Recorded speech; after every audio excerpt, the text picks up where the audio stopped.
आज बाबा सिंध हैदर बख्श की 52 बरसी है और हम इस अकीदे एहतराम से मना रहे हैं कि हमने जब आज मौजूदा सिंध की सियासी सूरत हाल देखी है उसमें हमें ये महसूस हो रहा है कि सिंध के जो जितने बड़े नाम हैं वो हमें बेजान और नज़र आ रहे हैं। उन्होंने सिंधी कौम के लिए कुछ नहीं किया। वो क्यों नज़र आ रहे हैं? वो इसलिए कि 21 मई 1970 के बाद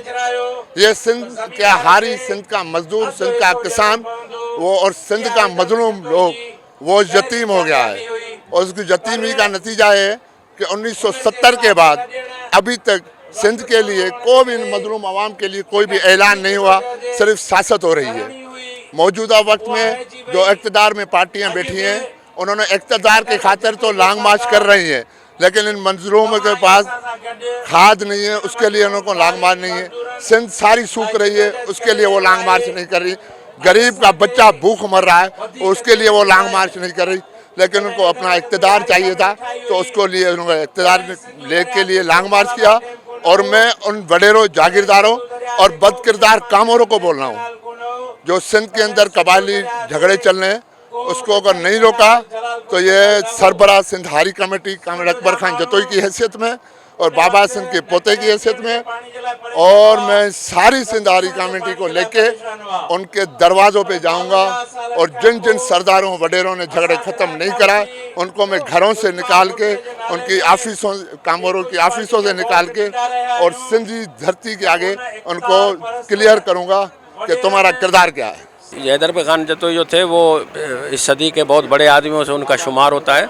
और उन्होंने जो मज़दूरों के लिए, मजलूमों के लिए, हारियों के लिए जदोजहद की, जो सिंध और पाकिस्तान के लिए खिदमत की, वो एक बेलौस आदमी थे। उन्होंने कभी अपनी ज़ात के लिए नहीं बल्कि गरीब, मजलूम और हारियों के लिए उन्होंने जदोजहद की, उनको हुकूक दिलवाए, उनके लिए जदोजहद की, उनको ज़मीनें दिलवाएँ, उनको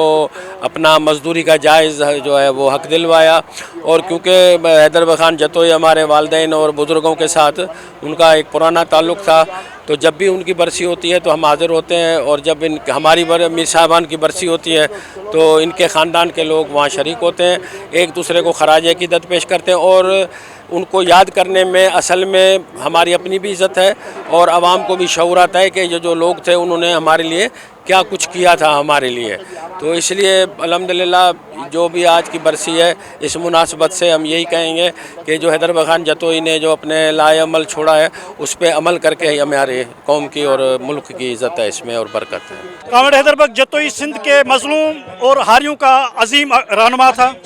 उन्होंने यहाँ पे सिंध के मजलूम हारियों के लिए, पोरतों के लिए जदोजहद की, टेनेंसी एक्ट पास कराया और आधा बटाई का हक जो है उसने दिलाया और उसके बाद सिंध के बेज़मीन हारियों के लिए लाखों हारियों को ज़मीन दिलाई और ये सक्खर बैराज और कोटली बैराज के हवाले से उन्होंने यहाँ पे जदोजहद की। आज भी सिंध के मजलूम हारियों के लिए, पोरतों के लिए, मजलूम तबकों के लिए कामिल हैदर बख्श की जदोजहदी राह मशल है, वही रास्ता है जिसके ज़रिए सिंध के हारी और मजलूम अपने हुकूक ले सकते हैं। आज जिस शख्सियत की बरसी के मौके पे इस खत्थड़ के मैदान पे हम जमा हुए हैं वो हैदर बख्श जतोई अपने अंदर में पूरी सिंध समा के बैठा हुआ था। उसने इस मिस्कीन नंगे पांव लोगों के लिए अपने डिप्टी कलेक्टर की नौकरी छोड़ी। आज के दौर में भी लोग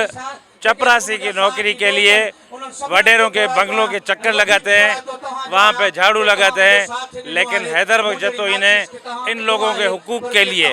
नंगे पांव लोगों के लिए, मिस्किन लोगों के हुकूक के लिए अपनी डिप्टी कलेक्टर की नौकरी छोड़ी। आज भी हम सब लोगों को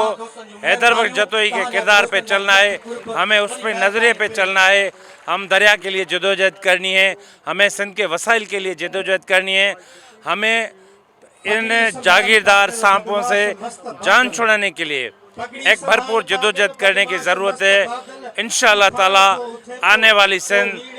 नई और हैदर बख्श जतोई ख्वाबों जैसी सिंध बनाएंगे।